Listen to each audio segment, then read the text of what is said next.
OBS broadcast this morning. Hey everybody, welcome back. We are already on skier number 4, and so far Stefan Rogentin is 7/10 ahead of Justin Morizier, 1:35 ahead of Maxence Moussaton, and Daniel Hemmetsberger is on course and trying to keep it close, half a second back through the 4th time check. So I had some problems with OBS. I had to crush that former live stream there, and now we're back. You know what killed me on that one? The thumbnail was so close to 2 megabytes for this that OBS decided to strike. Instead of telling me that the thumbnail's too big, it just crashed, and I had to figure it out real quick.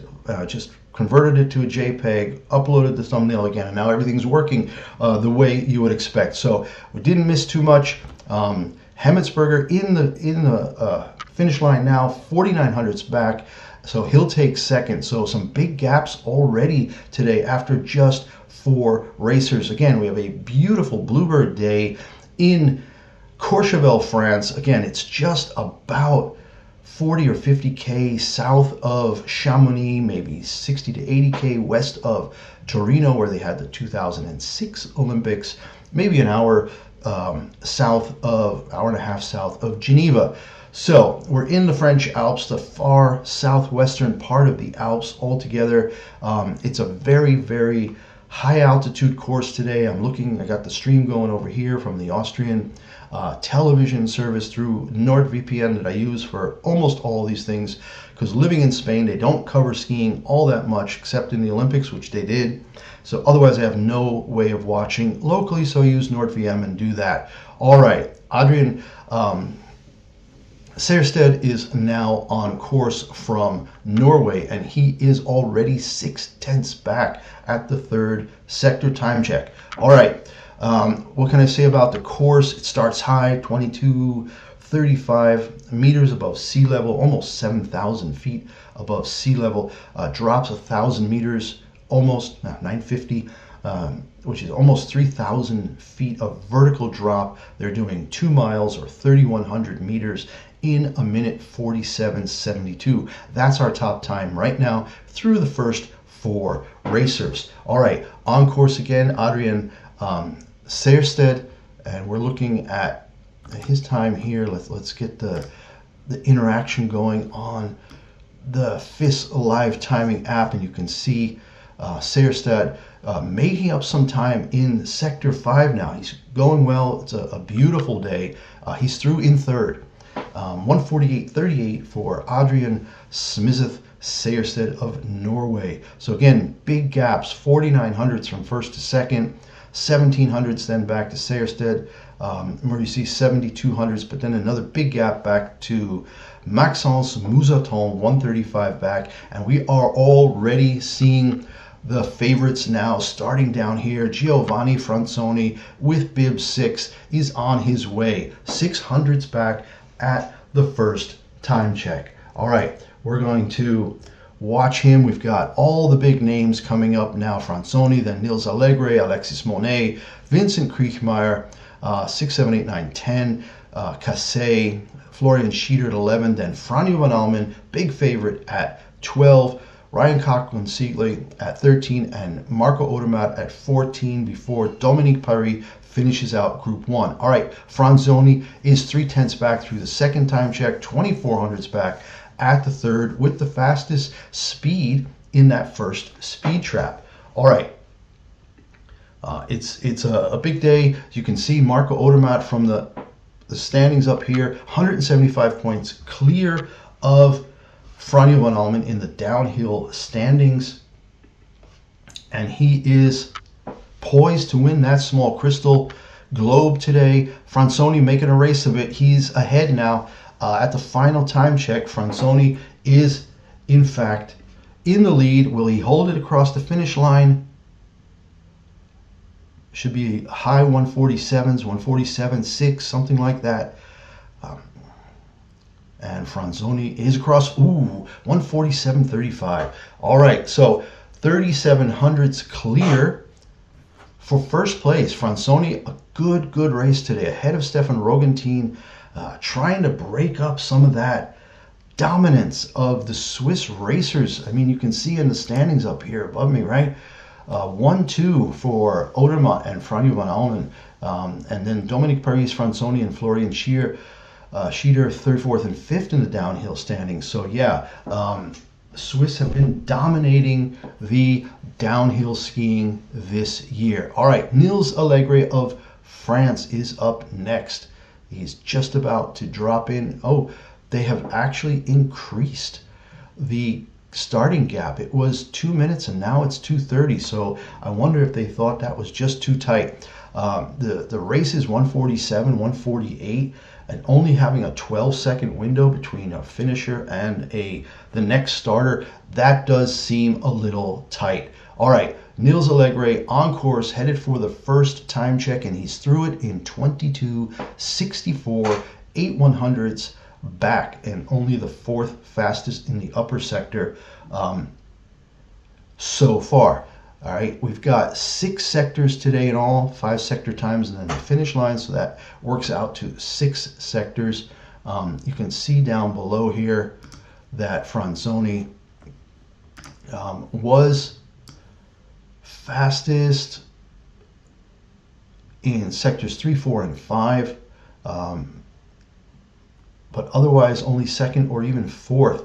So Nils Allegre losing a lot of time in sector 3. He's now 6/10ths back, and his speed at both speed traps is in fact well off the pace.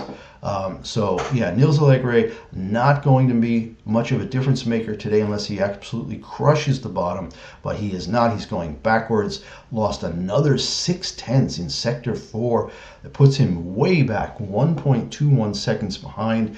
That puts him behind Murisier and still ahead of Maxence Moussaton. So the French clearly not getting it right today. Looked like they'll be 6th and 7th after this first 7 racers. Nils Allegre going to come through here in 1:49 and change. I don't know, he actually didn't lose any more. 1:48.7, 1:48.67, and he is in fact through. All right, so yeah, Italian first, Franzoni, Rogentin in 2nd, Hemmetsberger of Austria in 3rd, Seierstedt of Norway in 4th, Murisier of Switzerland in 5th, Nils Allegre of France in 6th, and Maxence Moussaton in 7th after the first 7. Next up, Alexis Monet of Switzerland. And it's really going to be interesting now. We're going to get into all the top favorites now. Kriechmeier coming at 9, Monet, of course, here at 8, and then Franjo van Almen at 12, and Marco Odermatt at 14 will know exactly what he needs to do by the time he hits the slope in about 12 minutes from now. All right, Alexis Monet is on course and through the first time check in 22:67, puts him 11/100ths off the pace through that first sector. You've got to be fast up top to get that speed and keep it going through. People are losing time in sector 3 and 4 specifically, and I think that that's going to be the key today. Be fast up top and not lose any time through sector 3. Monet made up a little time in sector 2, so he's got it down as far as the theory and what you should be doing here. You know, be fast enough. Lost a little bit of time though. His speed was okay, but still 2k per hour off the pace. And he's now 24/100ths behind after sector 3. Definitely an improvement over the last couple of racers, but still maybe not good enough. All right, second speed check. He's still, oh, and he's out.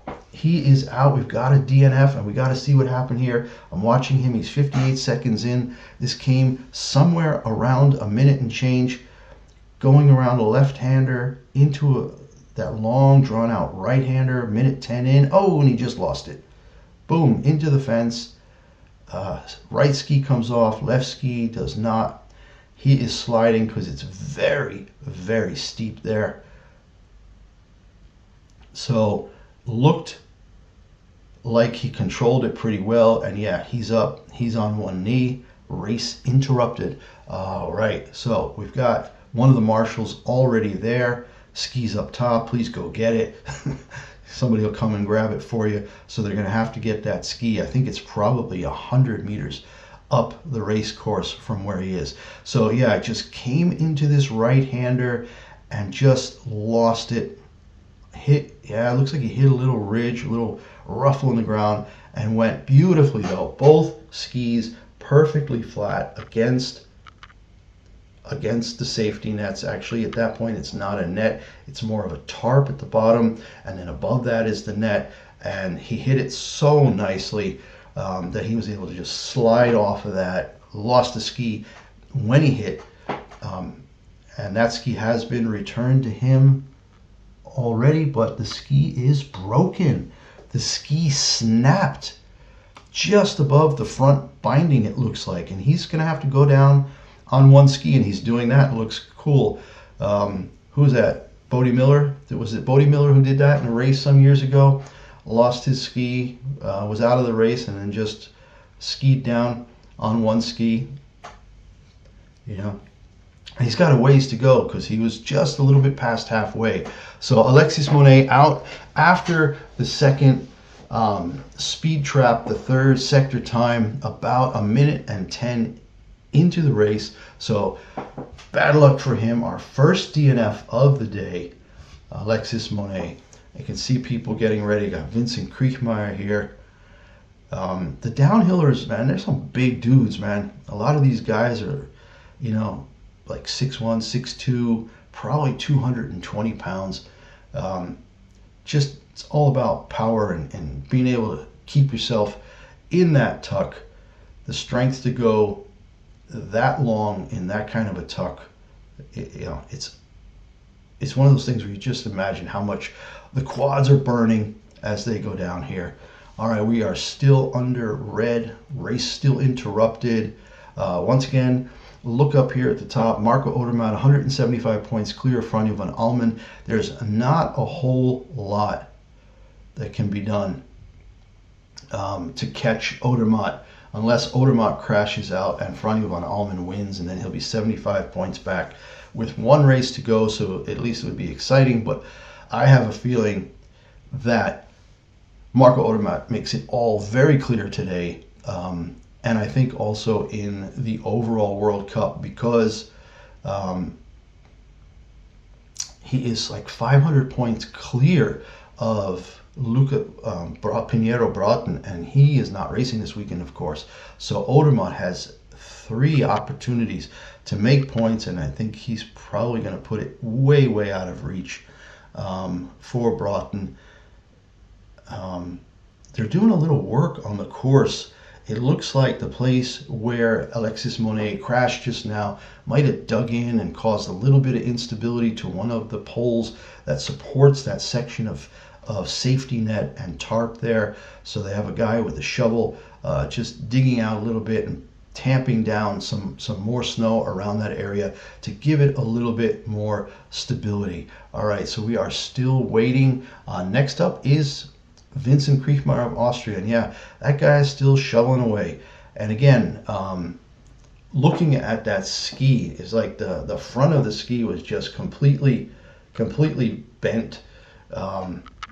It really just snapped on him, and that guy is taking a very zen approach to fixing the area. One guy with a shovel trying to fix that.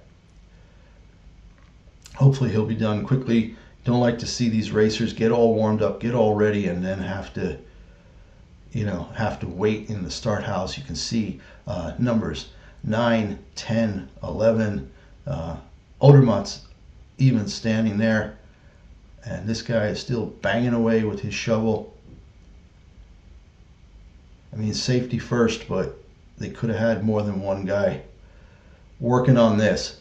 Come on now, it looks good. Always interesting to see some of the coaches 15, 20 feet up a pine tree with their radios and their cameras and looking. And still just one guy with a shovel, very nonchalantly kind of taking snow from one area, putting it up against that post in the fence, and then tamping it down. yeah.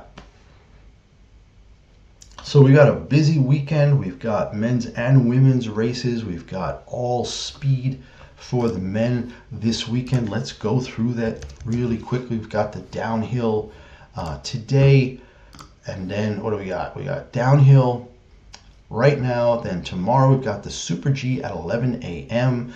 and then another Super G on Sunday at 10:45. Meanwhile, the women have technical events tomorrow. They've got a giant slalom in Aare, and then on Sunday they've got a slalom in Aare. And I think Mikhail Schifrin is looking to try to put enough distance between her and her pursuers in the overall World Cup. She is only 125 points clear of Emma Eicher, but if she can get 150 extra points tomorrow, let's say, a win in the slalom, maybe fourth or fifth in the giant slalom, maybe it starts to get tough for Emma Eicher in the last few speed events to make that up. She will have opportunities in Courchavel on Saturday the 21st and Sunday the 22nd. That's a week from tomorrow and Sunday, where they will have those final events, the World Cup season coming to a close here. Again, speed weekend this weekend for the guys, technical weekend for the women, and then next week, starting on the 21st, we are up in Norway in Courchavel and in Hafjell. So speed weekend for all the speed events. 21st Saturday to get the men and the women's downhill. Then Sunday we have the men and the women's Super Gs, and they're pretty much back to back, with only the top 30 people in the point standings able to compete in those races. So it's going to be really compact. We're going to try to do both of those. We'll see how it goes. And then on Tuesday and Wednesday, so Monday will be a day off, but then Tuesday and Wednesday we've got men's giant slalom and women's slalom on Tuesday the 24th, and then the last two races of the year will be Wednesday the 25th of March, the giant slalom of the women in Hafjell and the men's slalom in Hafjell. All right, I am seeing they have the course ready. Next racer to start in 1 minute and 15, which means for me probably about 50 seconds, 45 seconds now. So yeah, we are almost back to racing, and that's great because it's going to get really interesting now. We've got all the favorites coming right up here, with Vincent Kriechmeyer next. He's got his goggles on, helmet securely fastened, and he is ready to go with bib number 9. Kriechmeyer in the start house, about 15 seconds away from go time. We'll see him here from start house drop into on course, and then we'll start picking up his sector times. All right, he's getting the go ahead and should be dropping in right about now. There he goes. So in the live time, you can see this now means he is on course. Again, can't even tell you just how beautiful it looks today. You can watch this by going to sport.orf.at and watching the race there if you have NordVPN or some other VPN. If you look in the description below, I've got a link for NordVPN. I use it all the time. Gets you a little bit of a discount if you use it. Gets me a little bit of a discount if you use it. So I would be very, very thankful. All right, Kriechmeyer on course and fast. After all that waiting, 5, 6, 7 minutes waiting, he has the fastest split time in the first sector by a full 1300ths of a second, and now increased that to 1500ths through the second. And he needs a win. I mean, this is a guy who's used to winning downhills, and he has not won. I think it's been 2 years almost since an Austrian won a downhill, and this is craziness. Austrians have always been so great in downhill skiing, going back way beyond even to Franz Klammer's days and all that stuff. But Kriechmeyer increasing his lead itty bitty bitty, and now at sector 4 he's made a really great run, 4/10 clear now. Kriechmeyer is having a fantastic run. He can hold it together now. He's going right by the section now where Monet just lost it a few minutes ago, and Kriechmeyer is through that section cleanly. 2400's up. He is losing a little time, but time to beat is 147.35. Kriechmeyer coming down now in, let's see, should be just a few seconds away, 147.26, and he just edges out Franzoni by 9/100ths of a second. So a big day for Kriechmeyer, trying to say, look, I still got it. I think he's like 34. There are questions swirling whether this is it for him or if he's going to wait at least until next year's World Championships in Crans-Montana. But he is through in 147.26 first, and Franzoni off the hot seat. Kriechmeyer looks toasted. He really, his tongue is out. He's bent over, but he is happy because he hasn't come across the finish line to a lot of green lights this season. So awesome for him.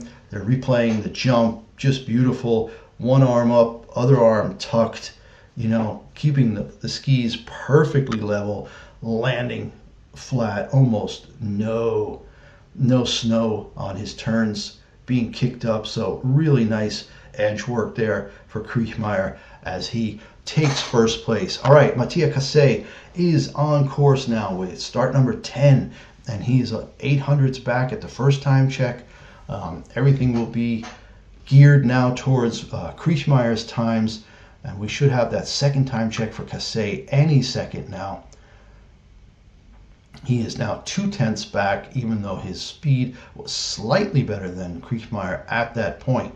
Kriechmeyer's speed wasn't always top for any of the speed traps, but he really knew how to take turns, put it all together, and has that first place position right now, but still with the two big favorites to come in Van Almen and Odermatt. All right, Cassé losing a lot of time, 0.5 back through the third sector time, 1.3 seconds back, my goodness, 1.3 seconds back after the fourth sector time check.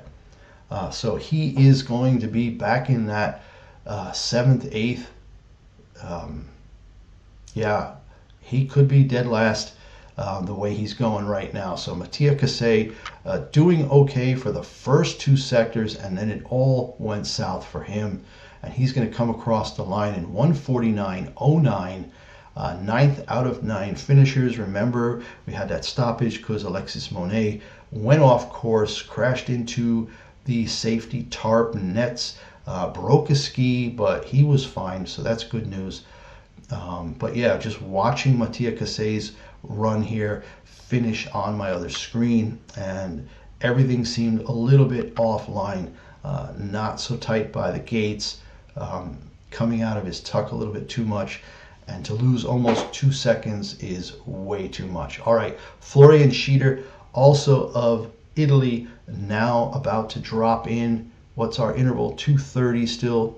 So he is on course. All right, so count it down. We got about 22 seconds to that first time check. Kriechmeyer was the fastest up top, a little bit slower in sector 2, but first in sector 3 and in sector 4. And then lost a little in sector 5 and 6. So clearly there was even more time in it for Kriechmeyer. He had been up, as much as what? As much as 0.4. I think he was like 0.39 up, and then it all kind of went away. And he ended up still taking first by 9/100ths. Schieder is through the first time check, 200ths back, second fastest up top. And now through the second, 43.91, lost 0.2, so he's now 23/100ths back and going the wrong way. Looking at him, also not super tight on the turns, but this is a really fast course. This is a really fast course. I mean, we are averaging probably close to 100 kilometers an hour for the entire way. And he's out. We have another DNF we have to see. Hopefully it's not too bad. The lag here, it's always this 24-second lag. Same thing. Oh no, he just came around the turn a little too wide, couldn't make the next gate, and just stood up and said, no, not going to try to force it. I'm done. So where he went, I'm not sure, but is he coming down the side? Yeah, but he's definitely out. He was about a minute in. See, it came over the jump beautifully. It's one of the best jumps I've seen all day. Sheeter looked so controlled there. Huge jump, almost too far, because he had to really get into the turn right away after he landed that beautiful jump, and then just went around that. So too late to the right turn because the jump was too far, and then the left-hander after that was not something he could make anymore. So Franzoni down at the bottom going, oh man, and Sheeter's pissed. He's sitting on the side, threw his poles against the safety net. So not happy at all. All right, big time now. Franjo van Almen is in the start house and has dropped in. He is on his way. And now we're going to see what Vincent Kriechmeyer's time is worth. All right, Franjo van Almen second overall in the downhill standings with 435 points. Another big bear of a dude. And he is ready to go. 1300s up at the first time check. Unbelievable. This kid is so freaking fast. And he just did that whole like skating technique through the first 5-6 seconds to get as much speed as he possibly could before dropping into that first jump and that super steep bit 15 seconds in. Van Almen did lose some time though in the second sector. I'm trying to see. Yeah, he had a bit of a slide coming through there and went way wide on the right turn 30 seconds in. So he's now a 10th back, now 1600s back through sector 3 in 57.83. Kriechmeyer's time is still looking really solid. Van Almen's going to have to do something here. He's going to have to do something. He's 7.5 kilometers off the pace at the second time check. And yeah, he set up for that turn at 53 seconds way too early. Put him at a weird angle, and he almost missed the next gate there 55 seconds in. So he's out now. Oh my goodness, what is going on? 2 in a row and 3 of the last 4.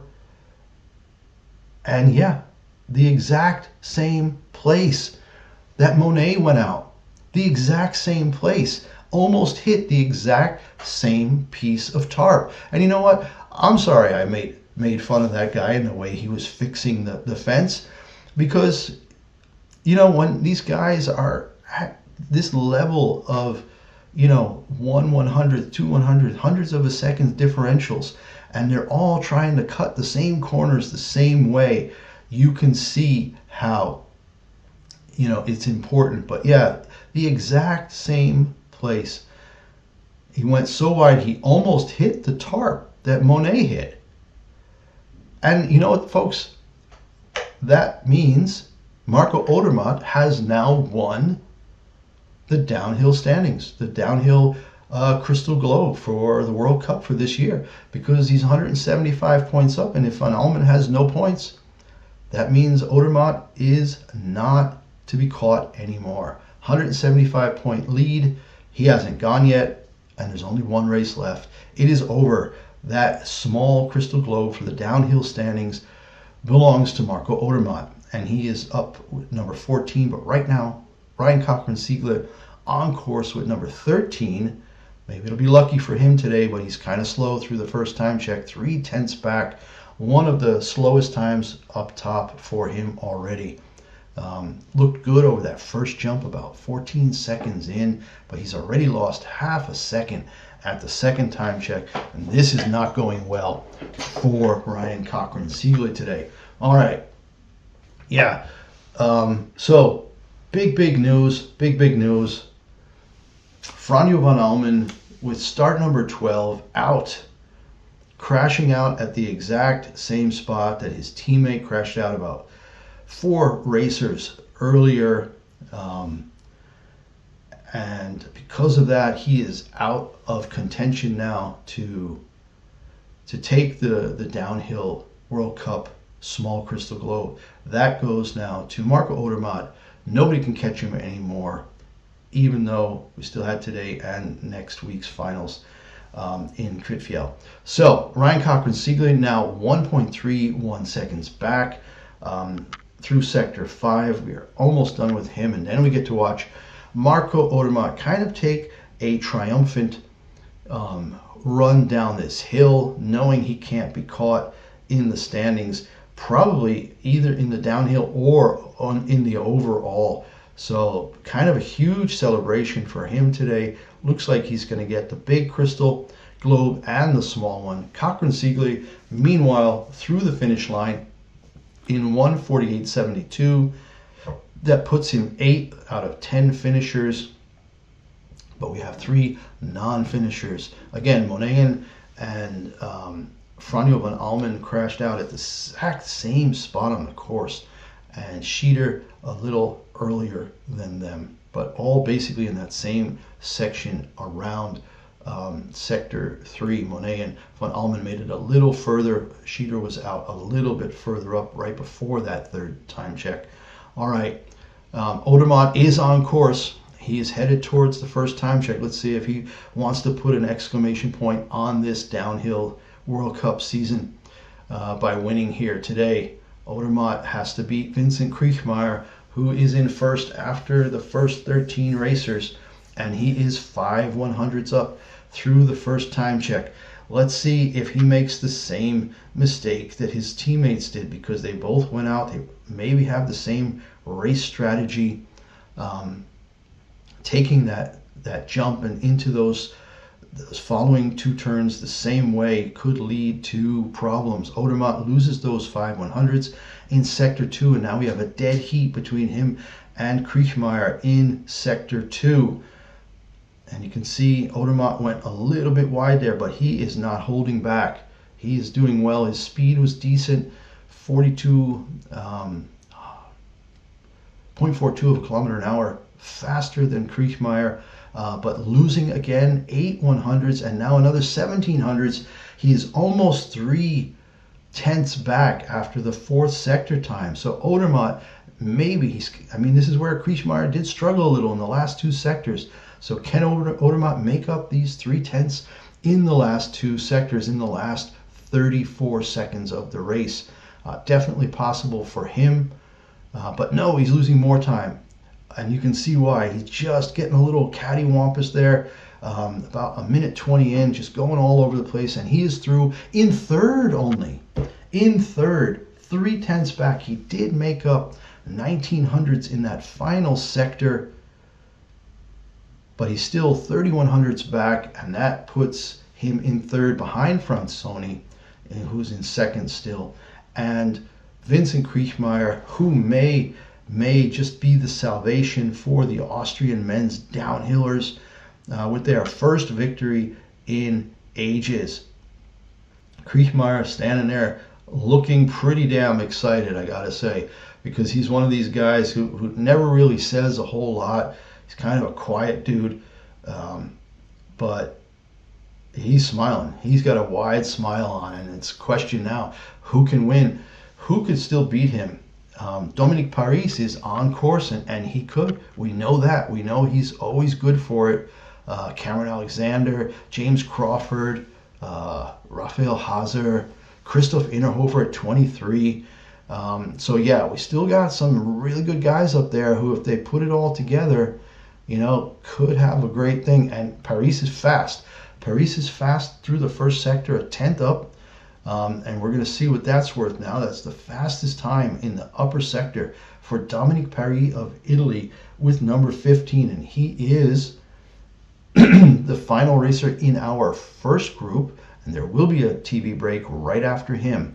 So Paris still a 10th ahead through 2 sectors, but his speed really slow at that first speed trap, and he's lost 3 whole tenths between sector 2 and sector 3 time checks, and again a little slow in that second speed trap.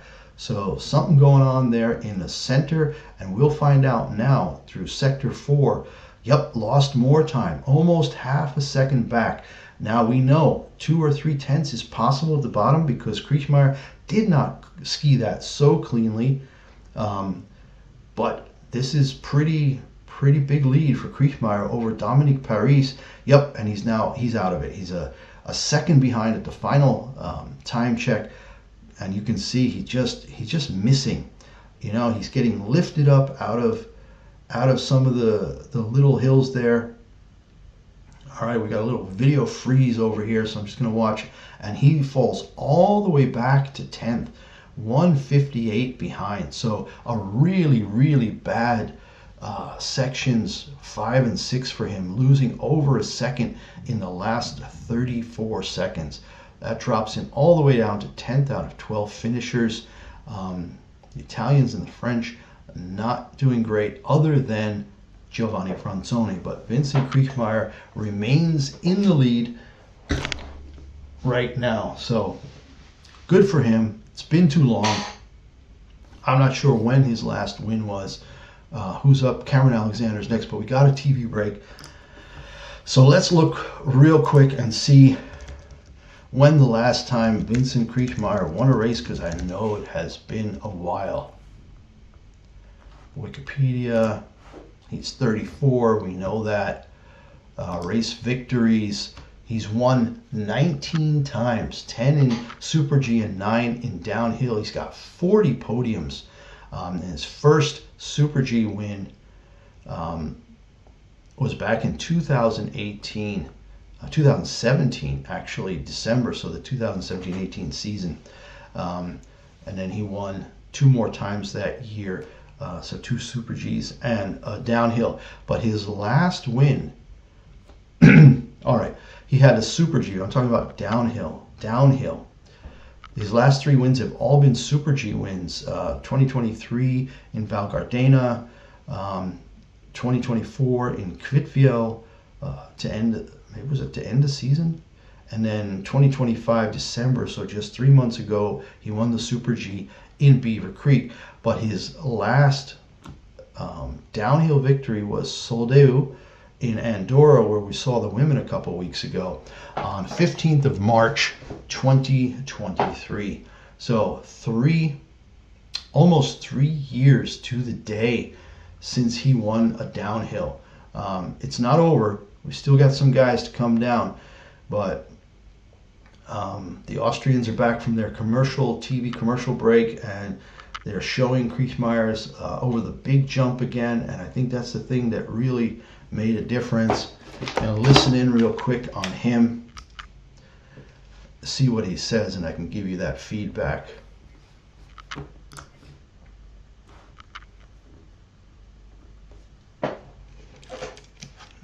Wrong headphones, dude. Downhill. It's not over. We still got some guys to come down. All right, hold on just a second. We're gonna. Yeah, they're just asking him about. He feels really comfortable in Courchavel because he's done well here in the past.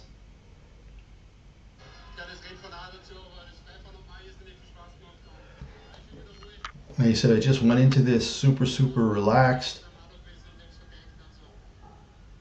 And he keeps looking up. He keeps looking up at the scoreboard because we are back on course with Cameron Alexander, and he has a DNF. So we're going to have to watch and see what happened there.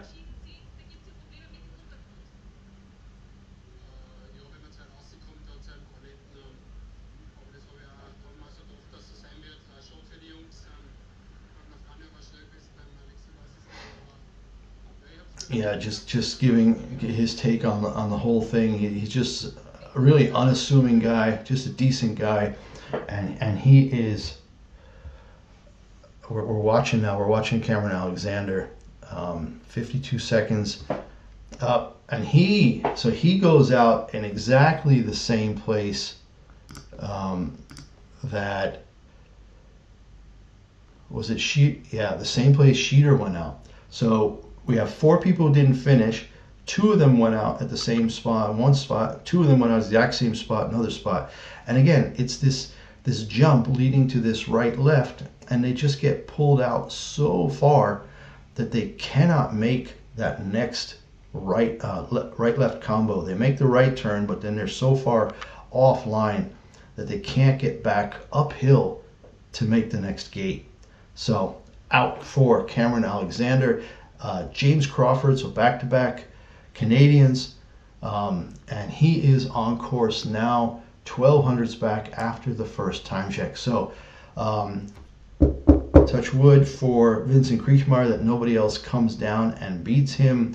Be really great for him to get the win. Like I said, it's been almost 3 years to the day. Sunday would have been exactly 3 years since his last downhill win.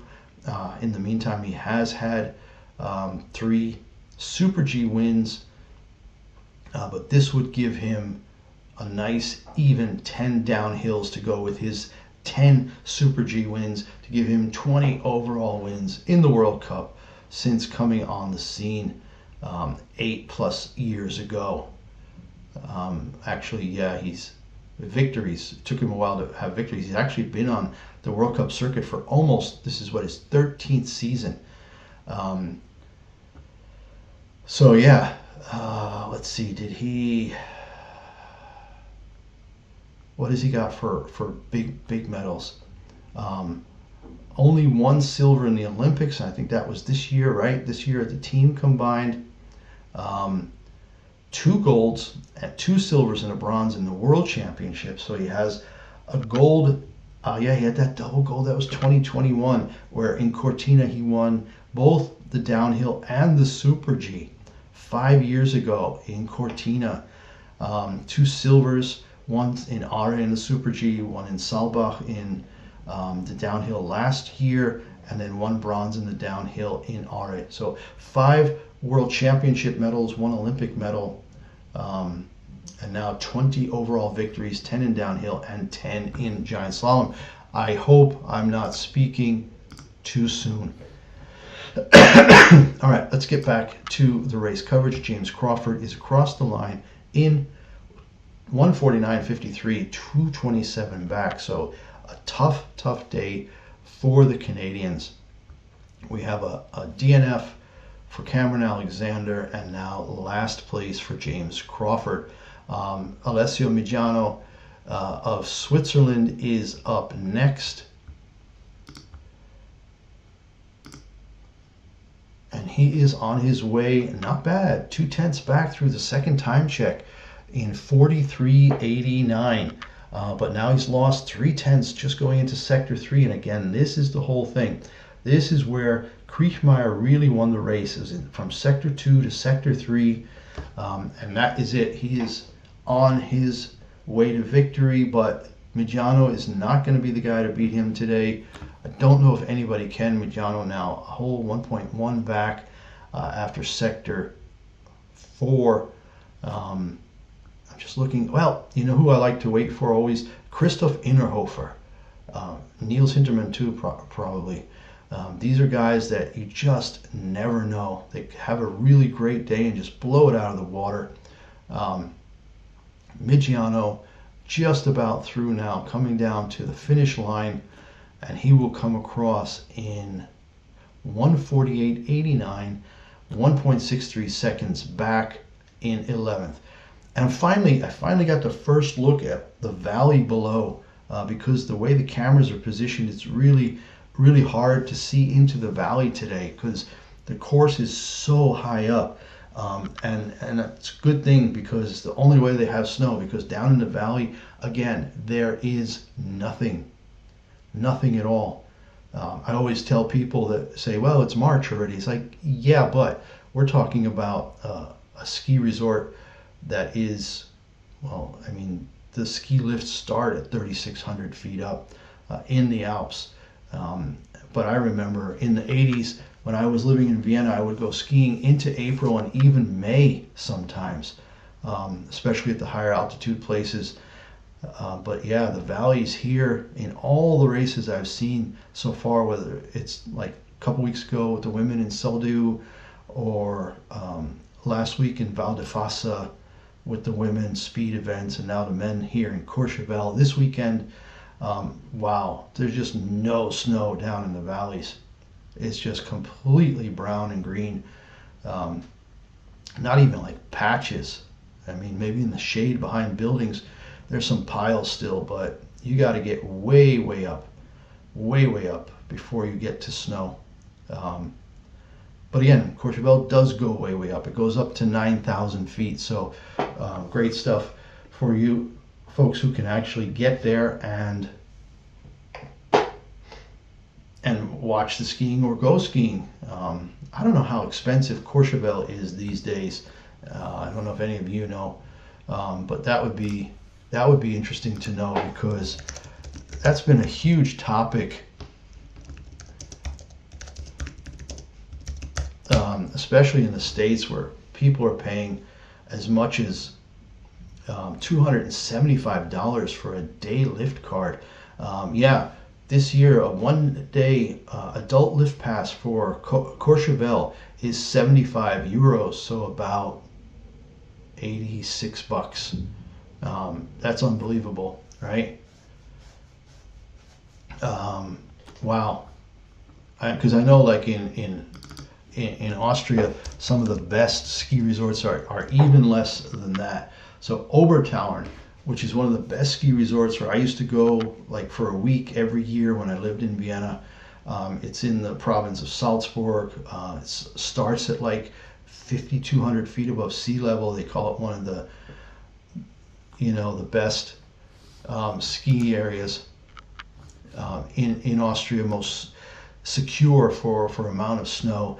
They're only charging 70 euros a day, so 77, 80, about 80 bucks for a day, and you've got like 27 lifts and 100 miles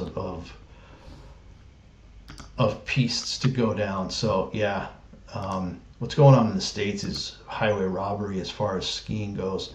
All right, we're back. Miha Horvat just came down with number 20 and number 19 and finished 6th. Great run for him. We've talked about him in some of our other live streams this year about not having done so well as expected or hoped this year, but a nice strong finish, and just watched him just pumped in the finish area there. 6th place is great for him. We did have a DNS. The other racer I was talking about, Nils Hintermann, actually DNS'd. So we're now Raphael Hazer on his way almost at the finish line with bib 21, 0.8 back. It could also be top 10. Actually 5th.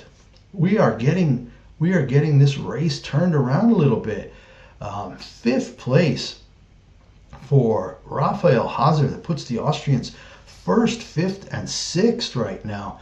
Raphael Hazer only 0.7 back. He lost it early and then made up 22 hundredths between sector 4 and the finish line. So if he hadn't done so poorly in sector 2, he would have probably been almost on the podium. But yeah, with bib 21, Raphael Hazer in 5th, he's going to be absolutely pumped about that. And Vincent Kriechmeier giving him a hand. Yeah, Raphael Hazer is super excited. 5th, beautiful footage here of the racers over the jump. He, again, one arm kind of got twisted, but he kept that other arm tucked in nicely. It's just such a long jump. That first jump, boy, he landed awkwardly, held it together. Maybe that's why he was a little bit slow in that second sector, just trying to regroup after the landing after such a long jump. Wow. All right, we have now on course Alliot, Benjamin Jacques Alliot, and he is through sector 4, 119 back. So that temporary excitement with Miha Horvat now in 7th, had finished 6th there, and now Raphael Hazer in 5th. We've had some fun stuff going on with some of the higher bib numbers. And again, like I said, next up is Christoph Innerhofer, ageless wonder, 41 years old, and he'll be on the course next. All right, Alliot just about to the finish line now. He's going to be in the 149s. Let's see what happens here. Just a few seconds away from the finish line. Benjamin Jacques Alliot of France. This is taking longer than I thought. for him to get across the line. Is it a timing issue, or did he crash out right at the end? I'm not seeing a DNF pop up. No, he's through. 148.82, lost another 2/10, ends up 12th. Benjamin Jacques Alliot of Italy. So, current standings, Vincent Kriechmeyer in first, 147.26, just 9/100ths clear of Giovanni Franzoni, and 31/100ths clear of Marco Odermatt in third. Stefan Rogentin fourth, Rafael Hazard now with bib 21 in fifth. Great finish for him. Daniel Hemmetsberger of Austria in sixth. Those are the only 6 people within 1 second of the leading time. All right, seventh, Mia Robot with 19, bib 19, a great result for him. Seierstad of Norway in eighth. Justin Muricier, we remember, bib number 1 today, got us started earlier. He's 9th fastest in 118 back. Niels Allegri 10th, 141 back. Before we see Ryan Cochran-Siegle in 11th, Alliot in 12th. Dominique Paris with a bad run today in 13th. Alessio Migiano of Switzerland in 14th. Maxence Moussaton in 15th. Cassé of Italy in 16th. And James Crawford rounding out those that have finished in 17th. We have 1, 2, 3, 4 DNFs. Monet, Schieder, Von Allmen, and Cameron Alexander. So some big names there. 3 really big names. And then Nils Hintermann had DNS, and Christoph Innerhofer in this moment has started. So always love to watch this guy race. Like I said, he's 41 years old. Am I talking shit, or is that right? I'm almost sure he's 41. He's 41. Turned 41 in December, so I thought I was right. But here we go. He is 2600s back through the first time check, so not a great start for him. The TV lag has gotten even bigger. It's over 30 seconds now. So yeah, wow, 44 seconds is the lag now with the TV. So that's kind of funky, I gotta say.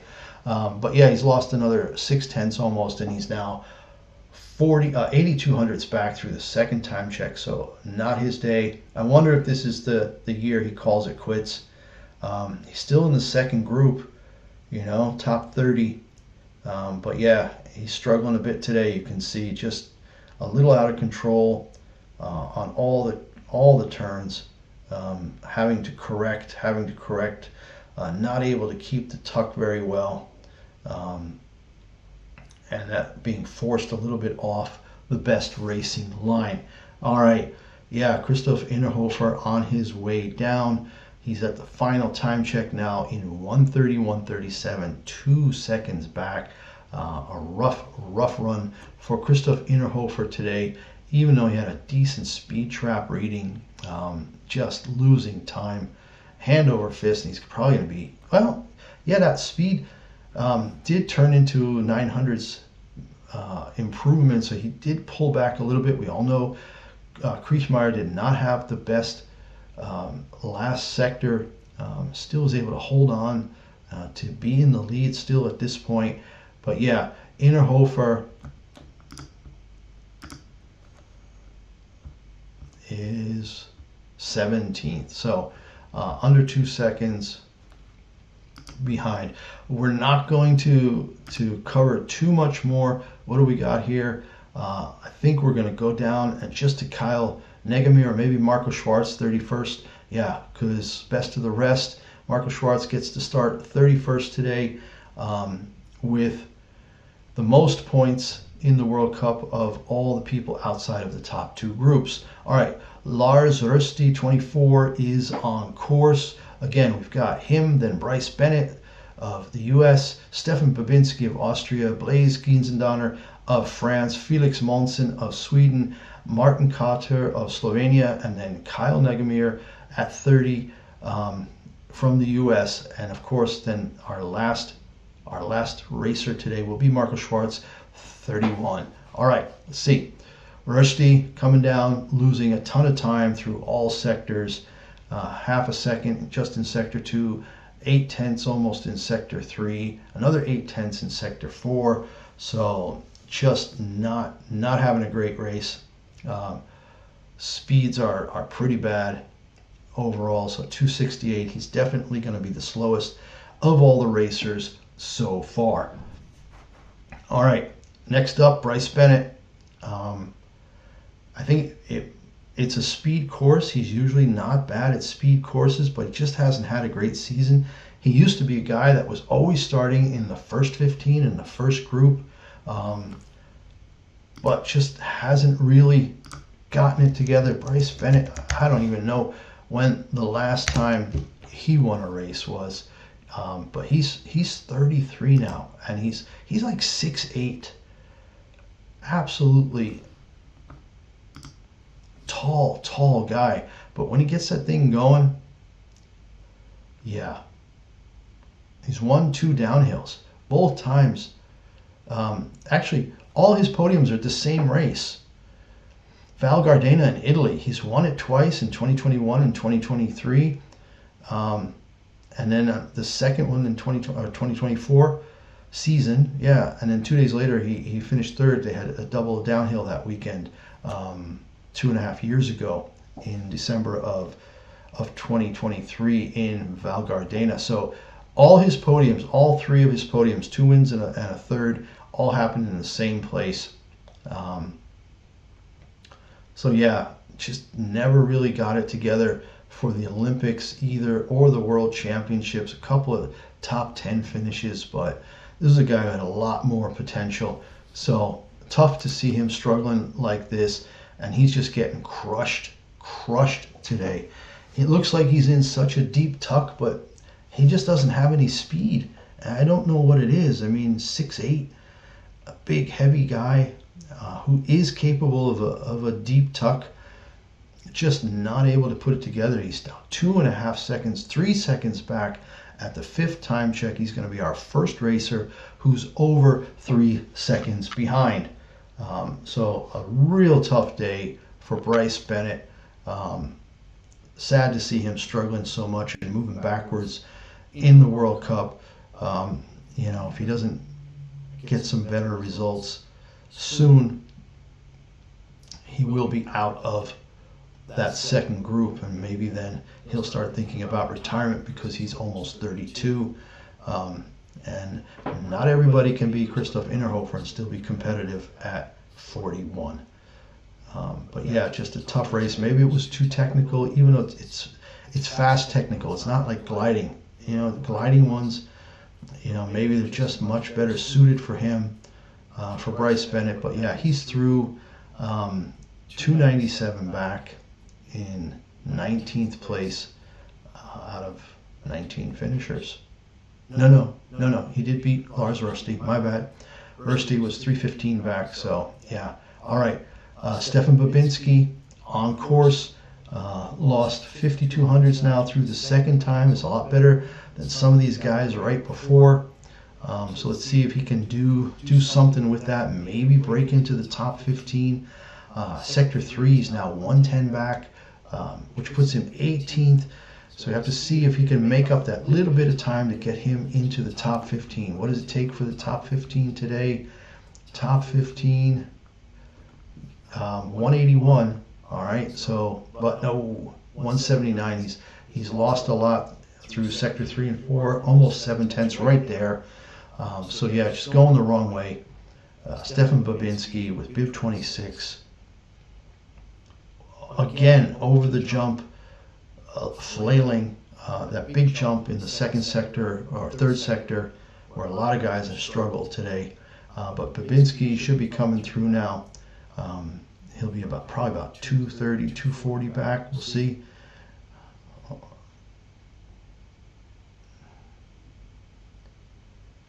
Yep, Babinski 215 back. So 149.41 for Babinski. And that puts him 18th. So not quite 15th. We hoped he might be able to pull that back All right, Blaze Giesendanner is next. He's on course. Just watching Babinski go. I mean, the course looks great. You know, I don't see a lot of grooves. I don't see, you know, it's not too warm. You know, we did see people, you know, with we did see Rafael Hazer with bib 21 ski down to 5th place. We know that the piste is still in really great shape. But yeah, Giesendanner already 4/10 back at the first time check. Holy mackerel, that's just crazy. You know, now over a second back. So slow up top, slow through the speed trap. Blaze Giesendanner not doing so well. Kretschmaier being shown here, watching and reacting to Babinski's run, saying, "Oh, tough luck. Not such a great thing." Wow, the lag is huge right now. The lag is over a minute between the live timing and the live stream. So that's making it really weird. All right, Giesendanner, I'm just going to go off the live timing now unless something weird happens. 2 seconds back through sector 4. That's barely top 20. Keeps losing. He will probably be one of the slowest racers of the day. 2:17 through the 5th time check. Still has him 20th. I think we only have 20, 21 or 22 finishers so far. And now we'll be coming through. Giesendanner is going to be mid 149s. 149.62 puts him 2.36 seconds back in 20th. Okay. Next up, Monson, Felix Monson of Sweden, and he is on course, headed towards the first time check.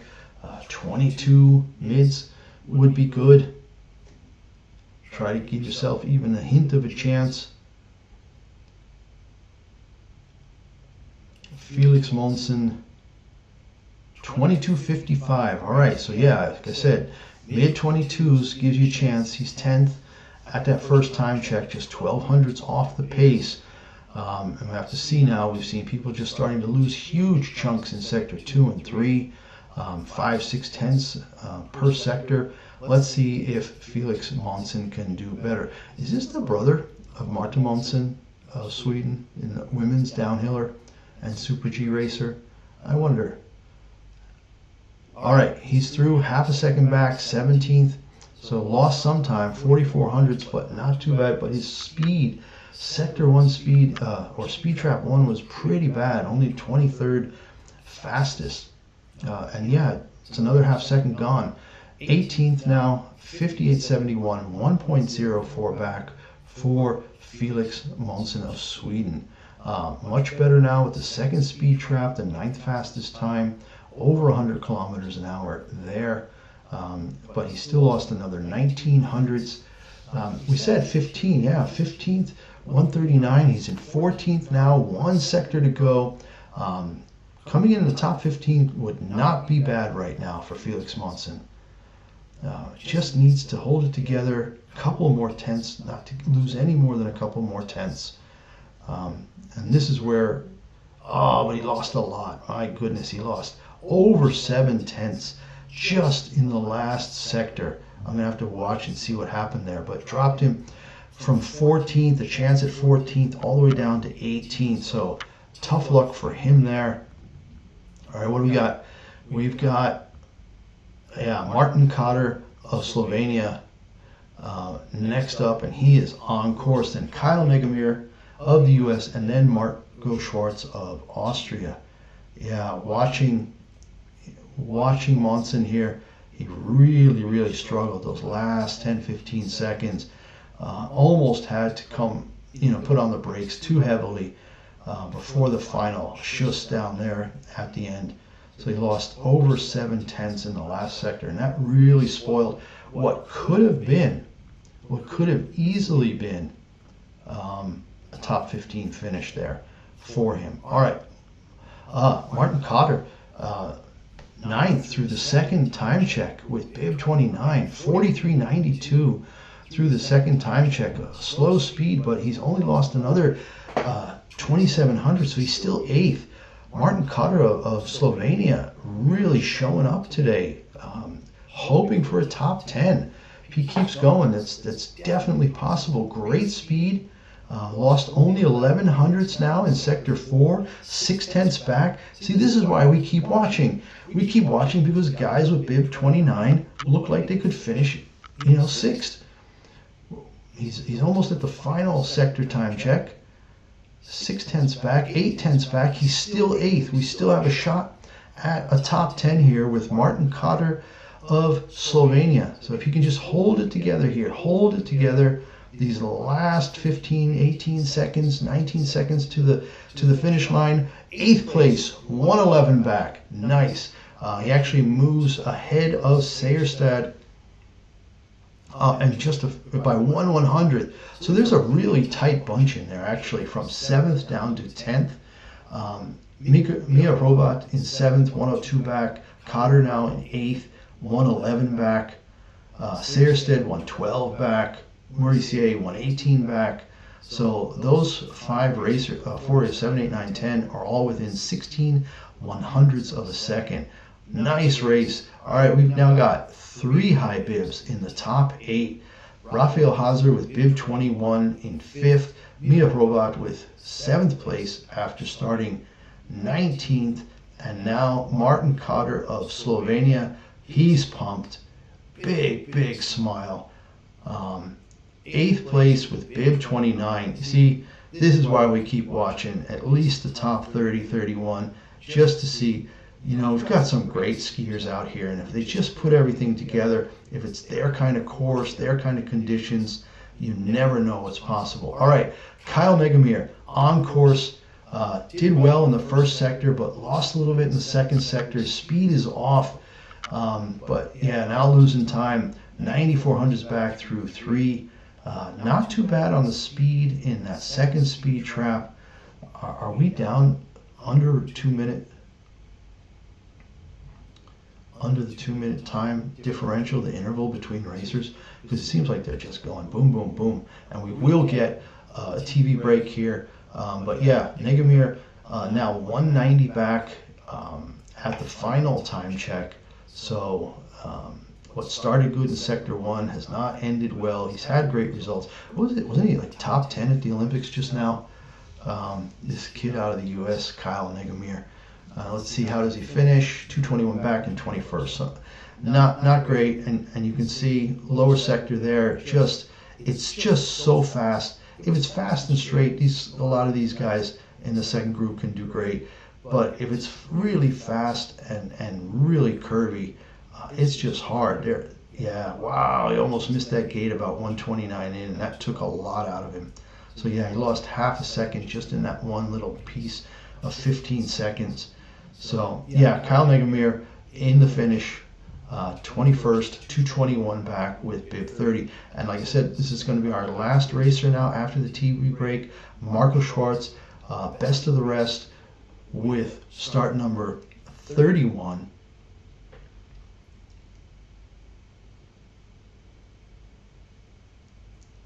Yeah, they're showing Franjo van Almen's crash again. Now they're giving an interview with him.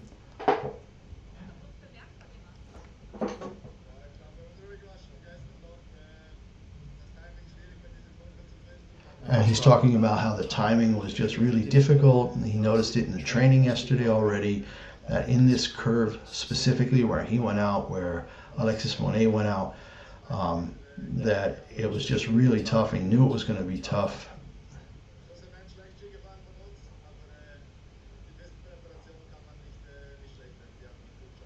Yeah, just saying all the best preparation doesn't matter if you don't get it right on race day, you're not going to win. So yeah, so he was out today. He's one of the DNFs, which now has handed the World Cup victory in downhill to Marco Odermatt. It was already pretty clear that that's the way it was going to go. Franjo van Almen was already 175 points back, which is 2 races to go. It was mathematically possible, but that's about it. Odermatt sealed the deal, gets 60 points, going to go up to 670, put him up 235 points. I don't think Dominic Paris, where's Paris? Paris is all the way down in 14th. He's not going to get a lot of points. He's going to get about 17 points or something. He's still going to be almost 100 points behind Franjo van Almen. So Van Almen maybe pretty safe with his second place in the World Cup downhill standings. And yeah, Marco Schwarz on course. This will be our final racer of the day.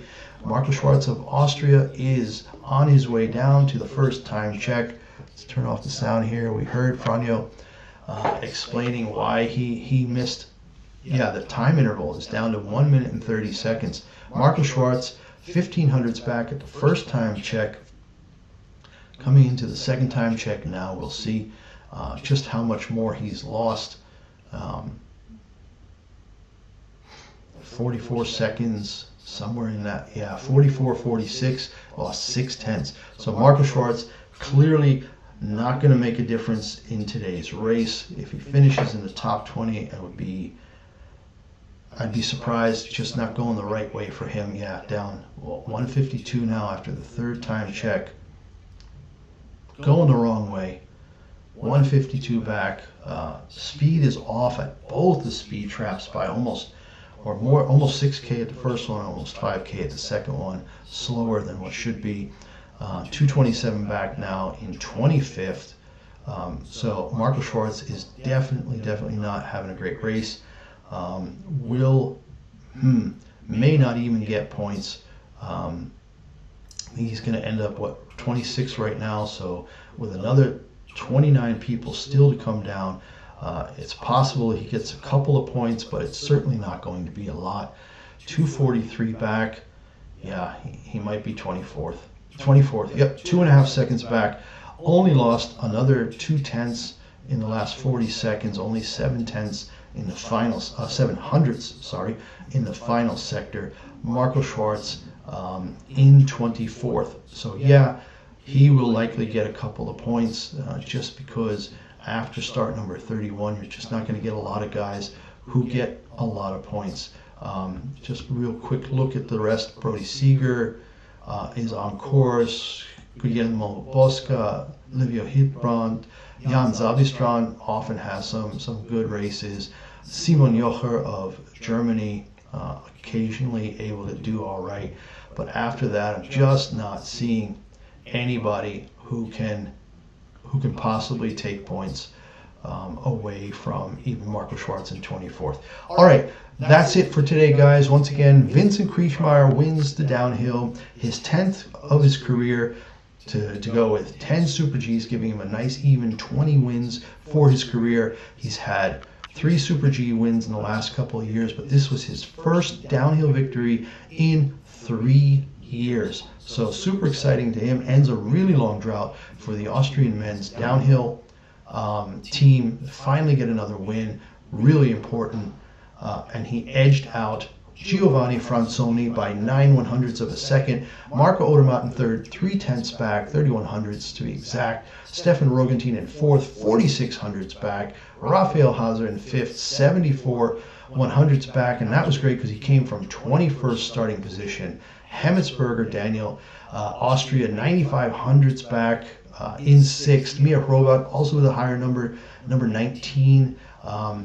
Finished 102 back for 7th, and then Martin Cotter of Slovenia, 29, bib 29, and he finishes 8th, pushing Adrian Seljestad of Norway back to 9th by a margin of just 100th, and then rounding out the top 10, Justin Murisier of Switzerland, who was bib number 1, ends up 10th, 118 back. All right, guys, that's it for today. Hope you enjoyed it. We'll see you tomorrow for the Super G. We got 2 Super Gs tomorrow, and Sunday